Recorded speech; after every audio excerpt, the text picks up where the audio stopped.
இதுக்கு அடுத்தது நிறைய மதர் வந்து பண்ணக்கூடிய மிஸ்டேக் வந்து பார்த்தீங்கன்னா, ஒரு சின்ன காயம் வந்து ஏற்பட்டுரும். அத கிளீன் பண்றோம் அப்படின்ற இதில வந்து டெட்டால வந்து டைரக்ட்டா வந்து அப்ளை பண்ணிடுவாங்க.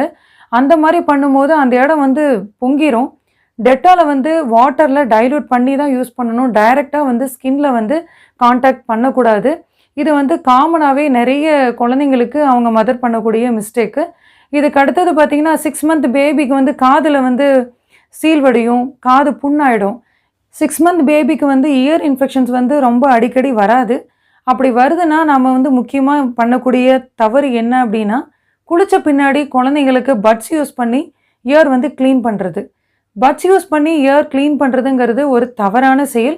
அது குழந்தைங்களுக்கு கண்டிப்பா செய்யவே கூடாது. குழந்தைங்களுக்கு வந்து பட்ஸை வந்து நம்ம காதுக்குள்ளே கொண்டு போகும்போது லைட்டாக அவங்க ஷேக் பண்ணால் கூட அந்த இடத்துல வந்து டியர் ஆகிடும். மறுபடியும் ஏதாவது தண்ணி குளிக்க வைக்கும்போது தண்ணி பட்டாலும்